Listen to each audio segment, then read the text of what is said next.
Unang-una, magandang gabi po, Mr. Speaker, at sa ating mga kasamahan. Assalamualaikum warahmatullahi ta'ala wabarakatuh. May mga nagsasabi po wala daw dapat ikakaba o ikabahala ang mga hindi terorista dahil tanging terorista o mga supporter ng terorista lang ang apektado ng batas na ito.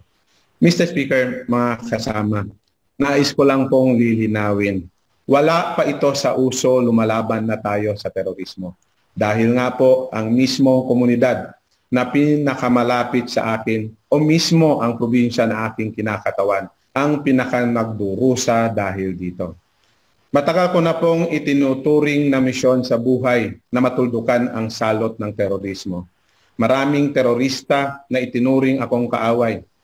Sa katunayan, Mr. Speaker, marami tayong mga pagtatangka, pananakot na natanggap na liham mula sa mga terorista.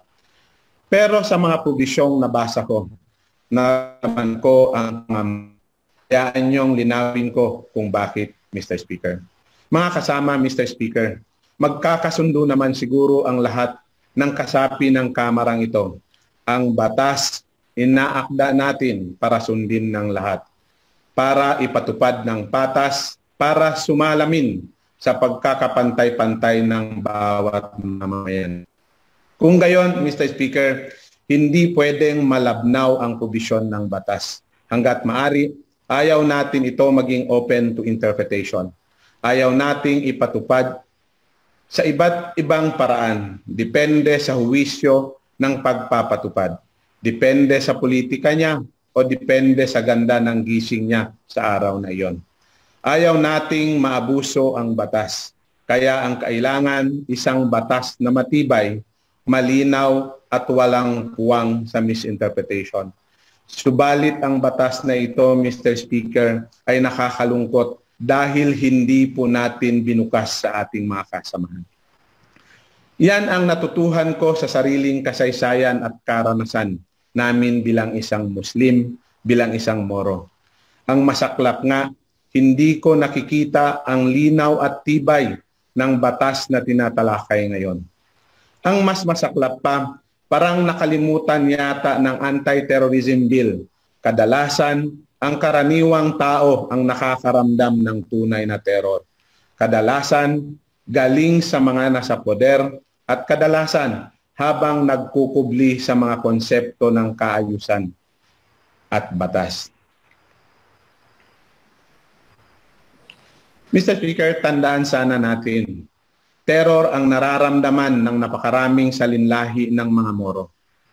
Habang napilitan silang lisanin ang tahanan, habang tinugis sila ng bala at bomba para sa isang digmaan di nila ginusto. Terror ang nararamdaman ng dalagang Moro tuwing babastusin siya dahil lang may suot siyang hijab. Terror ang nararamdaman ng binatang Muslim o Moro tuwing ibubuli siya o tutuksuhin dahil humaharap siya sa Mecca ng ilang beses sa isang araw para manalangin. Terror ang patuloy na nararamdaman ng bawat Muslim sa tuwing pipigilan siya sa mga checkpoint at paparatangan o aarestuhin dahil lang may kahawig siya ng pangalan o dahil sa kanyang itsura, pananamit o pananalita. Sa pagtalakay ng batas na ito, may isang bagay na luminaw sa akin, Mr. Speaker. Mas pinahalagahan sa panukala ang pagpapalawak ng saklaw ng kung sino ang pwedeng ituring na terorista kesa pagtukoy at paghuli sa totoong mga terorista. Inilagay ng batas na ito sa kamay ng isang Anti-Terrorism Council ang kapangyarihan na magtalaga kung sino ang terorista. Dapat nasa kamay ng korte ito at ng mga independent individual at hindi ng mga appointee sa political na pwesto.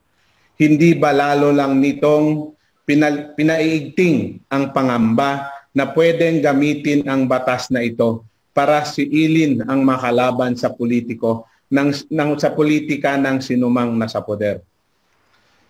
At sakaling ang mahuli ng isang taong inosente, ano ang maasahan niya?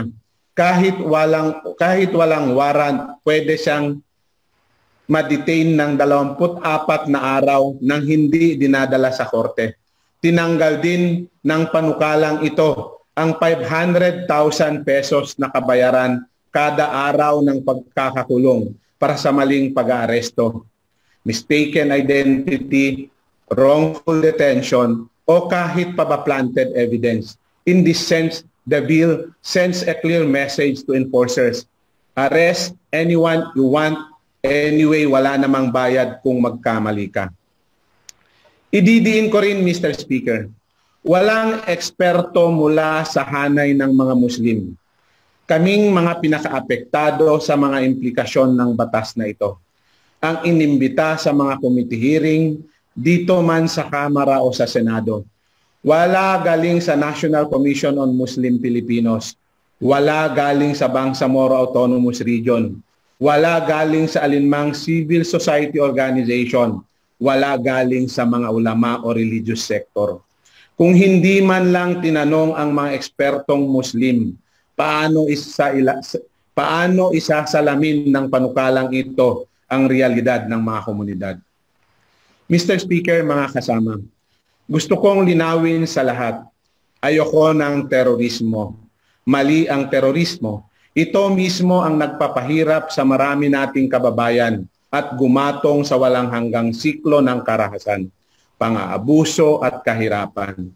Walang puwang para sa terorismo o sa banta ng terorismo sa isang sibilisadong bayan. Kaya nga, pilit ko ring hinahanap ano naman ang mga probisyon para tugunan ang terorismo. Sa dinadami ng mga probisyon para palawin ang inilaan lang nito para sa isang programa ng counter-violent extremism, tumataginting ang para, hindi ba dapat na doon ang natin?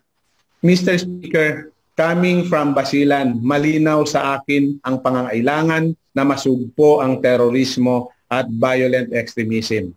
Sa Basilan, napundar ang Abu Sayyaf. Sa Basilan din ang operasyon ng Abu Sayyaf. Kami ang madalas na biktima ng terorismo. Kami ang nakikidnap, nasusunugan, namamatayan ng kamag-anak kapag may terrorist attack.